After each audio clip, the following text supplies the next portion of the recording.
Hello दोस्तों, welcome back to our YouTube channel. तो दोस्तों, आज की हमारी वीडियो में हम बात करेंगे कि आईपीएल 2024 के ऑक्शन में राजस्थान रॉयल्स किन बड़े प्लेयर्स को टारगेट करके अपनी टीम में शामिल कर सकती है। तो इसी के बारे में डिटेल में बात करेंगे, लेकिन उससे पहले अगर आप हमारे चैनल पर नए हैं और आपको हमारी वीडियोस भी पसंद आती है तो हमारे चैनल को ज़रूर सब्सक्राइब करें। तो दोस्तों, जैसा कि आपको मालूम है, आईपीएल 2024 के ऑक्शन की जो शुरुआत है वो दिसंबर में होने वाली है। 19 दिसंबर को इस ऑक्शन का जो आयोजन है वो दुबई में कराया जाएगा। लेकिन ये बात भी सही है कि राजस्थान रॉयल्स इस नीलामी में दूसरे सबसे कम बजट के साथ में जाने वाली है। राजस्थान रॉयल्स के अगर पर्स बैलेंस की बात की जाए तो उनके पास में केवल 14.5 करोड़ रुपए हैं खर्च करने के लिए, और उन्हें अपने इसी पर्स बैलेंस के साथ में आईपीएल 2024 के ऑक्शन में प्लेयर्स को खरीदना होगा। और आपको ये भी मालूम है, राजस्थान रॉयल्स ने आईपीएल 2024 के ऑक्शन से पहले ही 9 खिलाड़ियों को रिलीज भी कर दिया है। लेकिन अगर हम पिछले 2 सीजन से देखें तो राजस्थान रॉयल्स एक ऐसी टीम है जो कि आईपीएल ऑक्शन में एक खास रणनीति के साथ में जाती है। राजस्थान रॉयल्स की जो टीम है वो एक खास रणनीति के साथ में जाती है, और उनकी जो रणनीति होती है वो अपने प्लेयर्स के बैकअप के रूप में किसी खिलाड़ी को खरीदने की नहीं होती है, बल्कि राजस्थान रॉयल्स की जो टीम है वो एक ऐसे खिलाड़ी को टारगेट करती है जो कि उनकी प्लेइंग 11 में सटीक बैठे और प्लेइंग 11 का बराबर हिस्सा रहे और लगभग हर मैचेस उसको खेलने के लिए मिले। तो 2 साल से जब हम राजस्थान रॉयल्स के जो एक ऑक्शन देखते आ रहे हैं तो उसमें ये तो साफ हो गया है कि राजस्थान रॉयल्स किसी भी खिलाड़ी के बैकअप के रूप में खिलाड़ियों को लेने के लिए ऑक्शन में साफ तौर पर बिल्कुल भी नहीं जाती है। वो एक ऐसे प्लेयर को टारगेट करती है जो कि उनकी प्लेइंग 11 में सटीक बैठ सके। तो ऐसे में इतना जो पर्स बैलेंस है वो राजस्थान रॉयल्स के लिए इनफ रहने वाला है, क्योंकि राजस्थान रॉयल्स एक ऐसे ही प्लेयर को टारगेट करने वाली है। और राजस्थान रॉयल्स की अगर अभी से प्लेइंग 11 देखें तो काफ़ी हद तक एकदम सही तरीके से बैठ चुकी है, लेकिन 1-2 कमियां हैं जो कि राजस्थान रॉयल्स को भरनी पड़ेगी। वो जो 2 कमियां, एक तो है कि राजस्थान रॉयल्स को एक बेहतरीन ऑलराउंडर की तलाश करनी हो जो कि लोअर ऑर्डर में आकर काफ़ी तेजी से जो मैच है वो फिनिश कर सके और काफ़ी अच्छे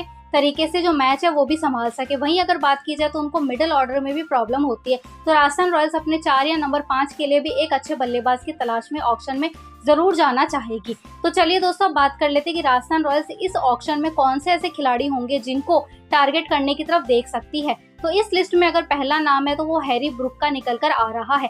जैसे कि आपको मालूम होगा, पिछले साल भी राजस्थान रॉयल्स हैरी ब्रूक को अपनी टीम में लाने के लिए काफ़ी आगे तक उन्होंने जो बिडिंग है वो की थी, लेकिन बाद में जो सनराइजर्स हैदराबाद है उन्होंने बाजी मार ली थी और सनराइजर्स हैदराबाद ने हैरी ब्रूक को अपनी टीम के साथ में जोड़ लिया था।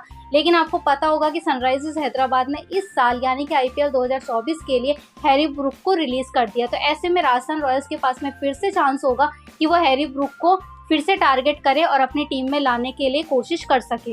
हैरी ब्रूक की अगर बात की जाए तो पिछला सीजन उनके लिए इतना खास नहीं गया था, लेकिन आपको ये भी मालूम है कि हैरी ब्रूक जो है वो बहुत ही बेहतरीन खिलाड़ी हैं। तो ऐसे में राजस्थान रॉयल्स उन्हें निशाना बना सकते हैं, और आपको पता होगा कि हैरी ब्रूक जो है वो नंबर 4 और नंबर 5 पर आकर काफ़ी अच्छी बैटिंग कर सकते हैं। तो राजस्थान रॉयल्स को नंबर 4 और नंबर 5 की बैटिंग ऑर्डर के लिए एक अच्छे खिलाड़ी की जरूरत रहने वाली है। इसलिए राजस्थान रॉयल्स की जो टीम है वो हैरी ब्रूक पर डेफिनेटली टारगेट करने वाली है। और आपको ये भी पता है कि राजस्थान रॉयल्स ने अभी रिलीज लिस्ट में 3 विदेशी खिलाड़ियों को अपनी टीम से रिलीज कर दिया, जिसमें जॉ रूट, जेसन होल्डर और ऑबिड मकॉय के खिलाड़ियों के जो नाम है वो शामिल है। तो ऐसे में राजस्थान रॉयल्स के पास में विदेशी खिलाड़ियों का जो स्लॉट है वो खाली पड़ा है। तो ऐसे में हैरी ब्रूक को राजस्थान रॉयल्स जो अपनी टीम में टारगेट करने की तरफ जरूर देखेगी, और अगर हैरी ब्रूक राजस्थान रॉयल्स के बजट के अंदर मिल जाते हैं तो राजस्थान रॉयल्स इनको डेफिनेटली लेकर अपने मिडिल ऑर्डर की जो प्रॉब्लम है उसको जरूर सॉर्ट आउट करने की कोशिश करना चाहेगी। वहीं इस लिस्ट में जो अगला नाम है वो जॉश इंग्लिश का निकल कर आ रहा है।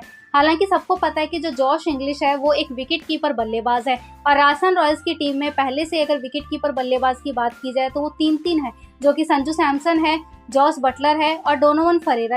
ये तीनों ही खिलाड़ी जो हैं वो विकेट कीपर बल्लेबाज है। लेकिन इनको टारगेट करने का जो मेन रीजन है वो ये है कि जो जॉश इंग्लिश है वो ओपनिंग से लेकर नंबर 5 तक कहीं पर भी आसानी से बल्लेबाजी कर सकते हैं, और राजस्थान रॉयल्स एक ऐसे ही खिलाड़ी को तलाश कर रही है जो कि उनकी मिडिल ऑर्डर की जो समस्या है उसको पूरी तरीके से खत्म कर सके।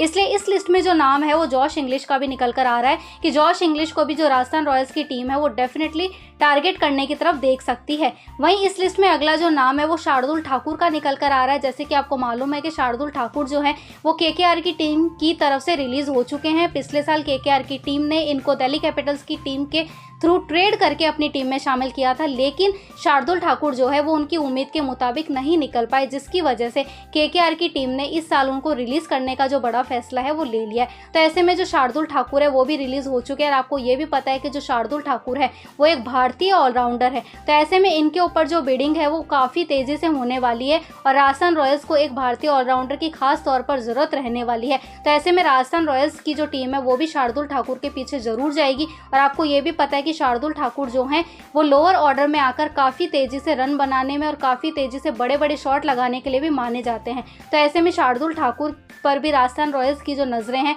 वो डेफिनेटली रहने वाली है।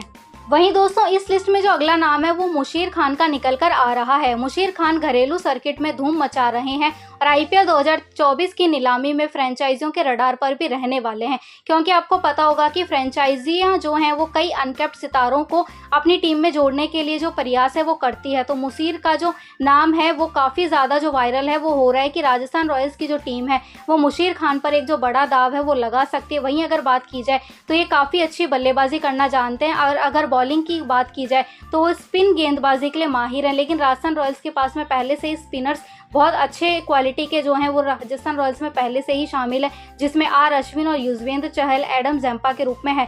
लेकिन इनको जो टारगेट करने की जो वजह है वो मेन इनकी बल्लेबाजी है, क्योंकि बल्लेबाजी में इन्होंने अभी घरेलू क्रिकेट में काफ़ी अच्छा जो गेम है वो दिखाया है और काफ़ी अच्छे जो रन है वो भी इन्होंने बनाए हैं।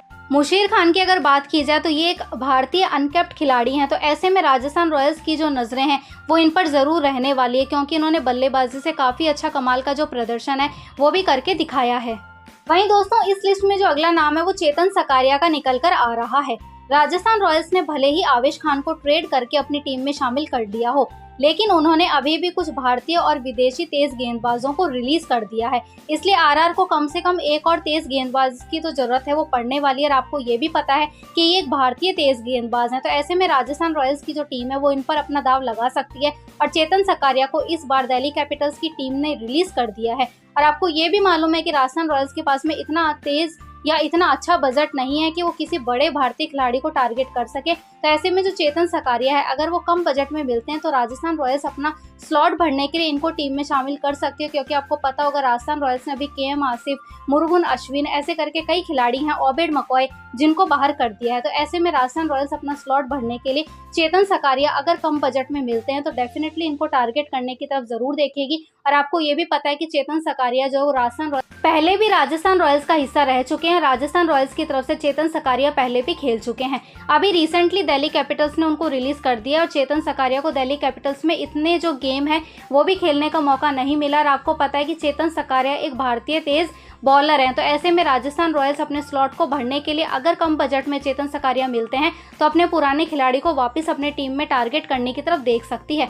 तो दोस्तों यही थे कुछ बड़े खिलाड़ी जिनको राजस्थान रॉयल्स की टीम आईपीएल 2024 के ऑक्शन में जरूर टारगेट करने की तरफ देख सकती है। इनके अलावा और कौन से खिलाड़ी होंगे जिनको राजस्थान रॉयल्स को टारगेट करना चाहिए, अपनी जो राय है वो हमें कमेंट सेक्शन में ज़रूर बताएं। तो यही थी हमारी आज की वीडियो पसंद आए तो वीडियो को लाइक करें, चैनल पर नए हैं तो चैनल को सब्सक्राइब करें। तो मिलते हैं अब हमारी नेक्स्ट वीडियो में।